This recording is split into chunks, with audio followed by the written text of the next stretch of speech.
Сәлем құрметті егіздер, бұл 2025 жылдың қазан айына арналған толық жылды жорамал. Қазан айы туралы айтатын болсақ, бұның девизі асықпаған адам ұтады немесе дегеніне жылдамырақ жетеді деп айтуға болады. Жалпы қазан айының сипаттамасы энергиясы мол, бірақ асығыстықты көтермейтін кезең. Бұл айда ең басты ереже әрекет етпес бұрын дұрыстап бақылау. Иә, кейде мәселені шешудің ең тиімді жолы оған уақыт беру. Айдың алғашқы жартысында көп нәрсе өздігінен ретке келеді, ал сіздің сабырлығыңыз басты қаруыңыз болады. Сондықтан бұл айдың ұраны асықпау, барлығы өз уақытында шешіледі. Бұл айда сіздің 5-ші астросекторда, ал 5-ші үй бізде шығармашылық, балалар, махаббат және қуаныш секторы. 5-ші үйіңіз ерекше белсенді болады қазанда.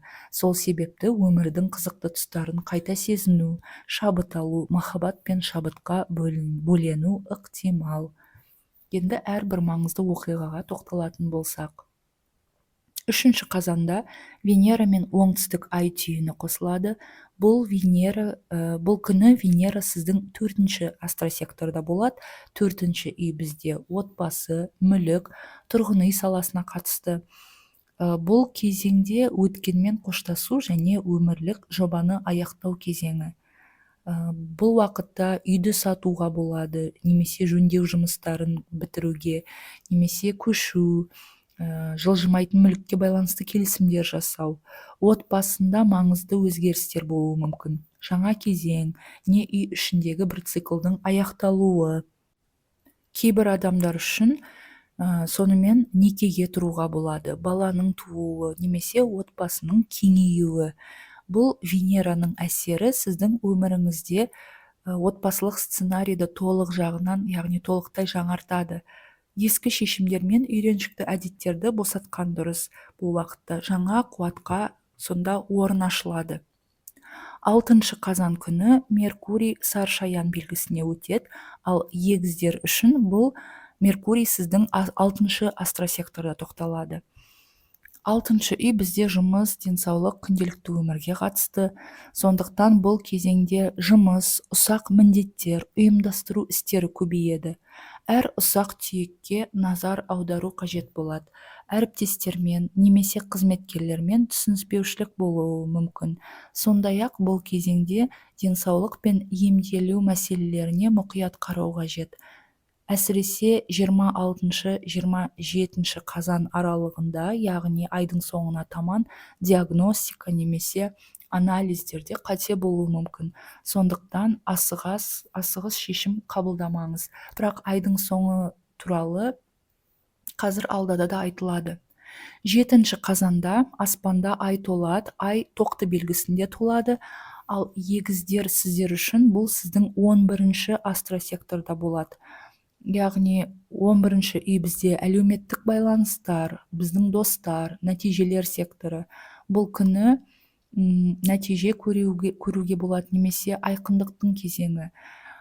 Бұлай айтсақ, осы қазанға дейін мына наурыздан бастап, наурыз әсіресе сәуір айларында бастаған істер болса, қазір қазанда соның жемісін көресіз. Сонымен қатар достарыңыз немесе әлеуметтік желіден күтпеген қуанышты хабарлар келуі мүмкін. Сонымен қатар интернет арқылы табыс, жоба немесе ақпарат ала аласыз. Сондай-ақ бұл күні мерекелік шаралар, туған күндер, жиындар болуы мүмкін. Энергия көтеріңкі болады және көңіл-күй жарқын болады. 11-14 қазан аралығында Венера, Сатурн және Нептун планеталарының оппозициясы болады. Бұл кезеңде эмоционалды және физикалық шаршау сезіледі.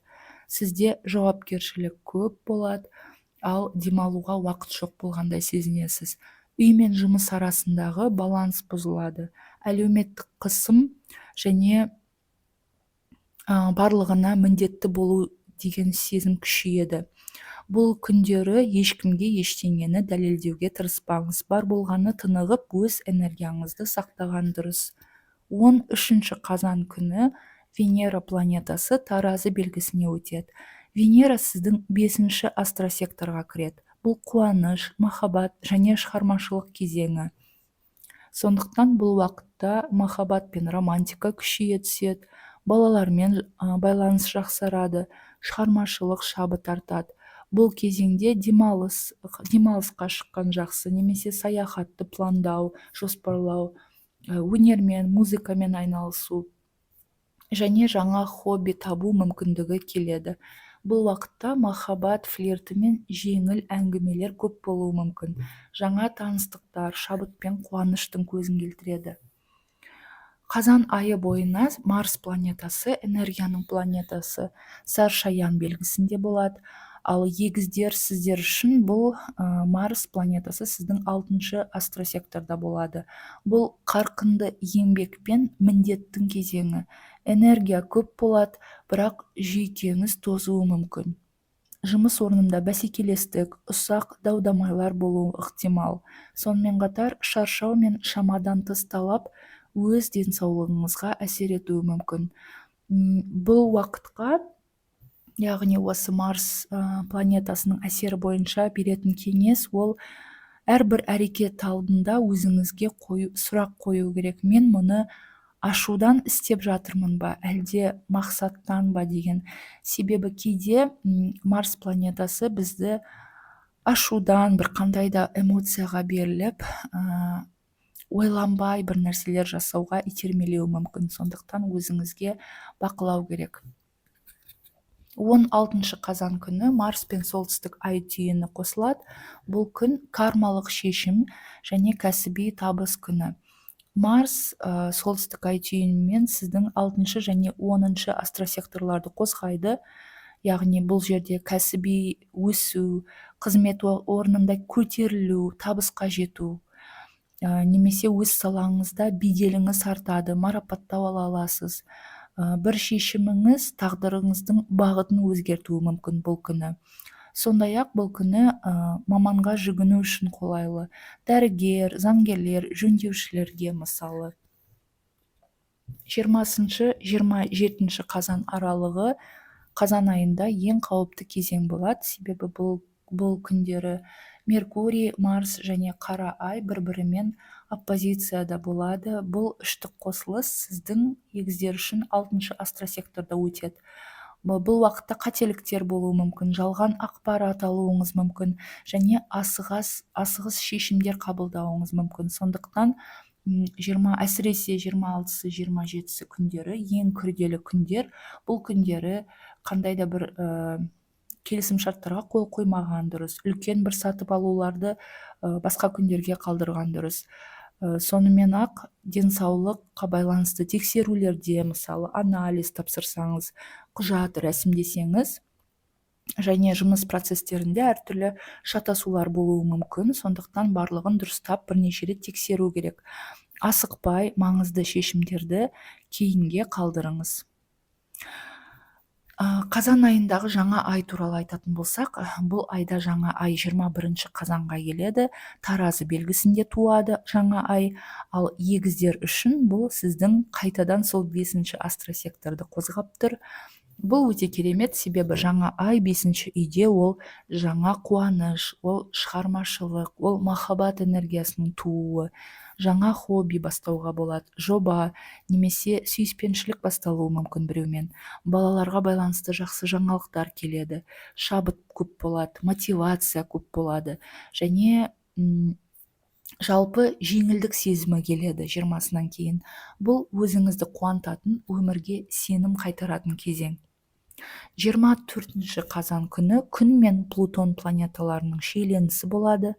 Бұл сіздің 6-шы және 9-шы секторларды қозғайды.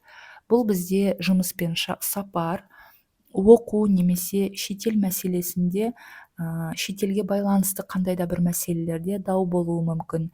Біреудің әділдігіне сізде күмән туады. Бұл күнге беретін кеңес, дәл осы күні басқалармен ұрыспай, әрбір реакцияңызды бақылаңыз. Бұл энергия қысқа мерзімді өтеді. Айдың соңы 28-31 қазан аралығында бақыт пен үйлесімдік гармония кезеңі. аспанда үлкен бір үйлесімді аспектілер болады. Марс, Меркурий, Юпитер, Сатурн және Нептун 5 планета бір-бірімен позитивті, жақсы аспектіде болады.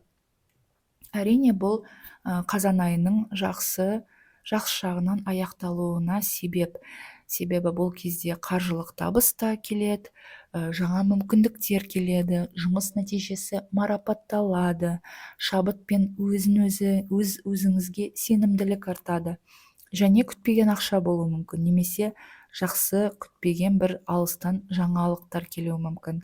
Бұл айды қуанышпен, жеңілдік сезімімен аяқтайсыз деп айтуға болады. Қымбатты егіздер, 2025 жылдың қазан айы сіздер үшін ақыл мен сабырлықтың айы. Айдың басында айтқандай отбасылық және тұрмыстық шешімдер жасайсыз. Айдың ортасында қарым-қатынас пен шығармашылықтың гүлденуі мүмкін. Ал айдың соңында кәсіби табыс пен ішкі тыныштық келеді. Бұл айдың ұраны сіздер үшін асықпаған жеңеді, күткен табысқа жетеді. Құрметті егіздер, мен сіздерге сәттілік тілеймін. Тағы да кездескенше арнаға жазылыңыз.